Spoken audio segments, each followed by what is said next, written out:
Return to office mandates are back in the headlines. But what many leaders don't realize is that the biggest challenges aren't about desks and badges. The real issues are about fairness, access, connection, and ensuring all employees have an equal opportunity to thrive, whether they're remote, on-site, or a blend of both.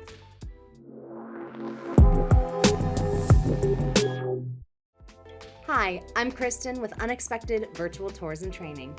Now, if you're leading hybrid teams or crafting workplace policies, this video explores the realities of return to office directives and how to address the hidden challenges that workflow changes can create for employees and teams. Hybrid work, where people split their time between remote and in-office work, is now the norm for many organizations. In the US, according to Gallup, about 52% of workers are in hybrid arrangements, 27% are fully remote, and only about 22% are exclusively in the office. At the same time, an overwhelming 98% of employees say they want to work remotely at least part of the time. This tension between employee preferences for flexibility and leadership's desire for presence is at the heart of today's return to office debates. Return to office directives don't exist in a vacuum.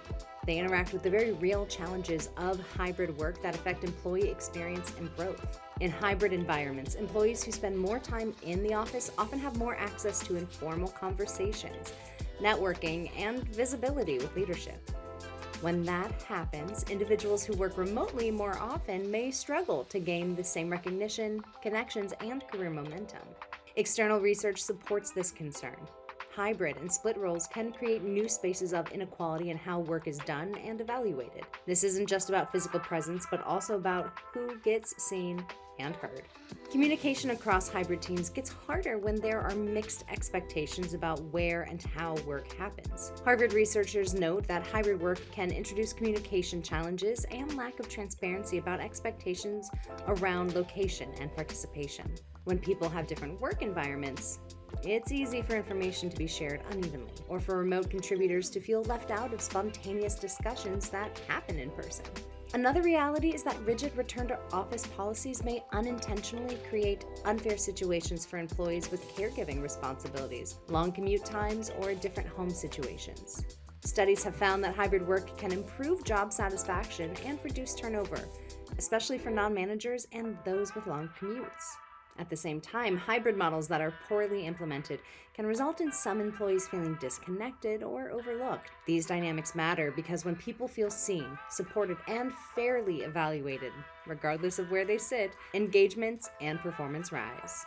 Trends in workplace policy show that pushing employees back to the office does not always produce the outcome leaders expect. For example, Business Insider has noted a trend called hybrid creep, which reveals many organizations are gradually increasing required in-office days, often without addressing the underlying culture and equity questions. Meanwhile, Gallup research shows that hybrid and remote work arrangements frequently lead to higher engagement compared to rigid office-only environments. What this means for leaders is clear.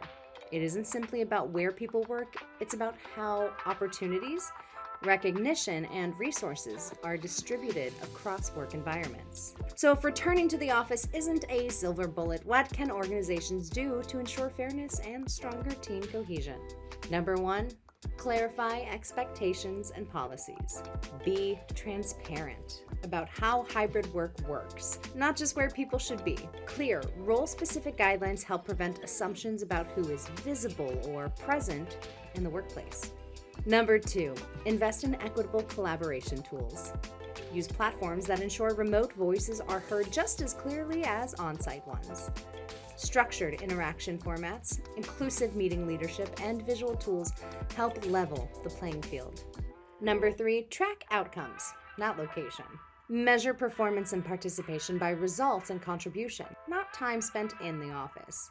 This helps reduce biased assumptions that in-person presence equals productivity. Number 4, collect regular feedback. Solicit feedback specifically from employees in different work situations. Anonymous surveys, focus groups, and one-on-one check-ins help leadership identify where access or opportunity gaps may exist. Here's the bottom line. Return to office directives are not inherently good or bad, but without thoughtful design, they can widen gaps in visibility, access, and opportunity for employees. The organizations that succeed with hybrid models are those that listen, adapt, measure consistently, and prioritize fairness in how work is structured and recognized. Celebrating presence is fine, but not at the cost of excluding voices that may bring vital perspectives, skills, and innovation.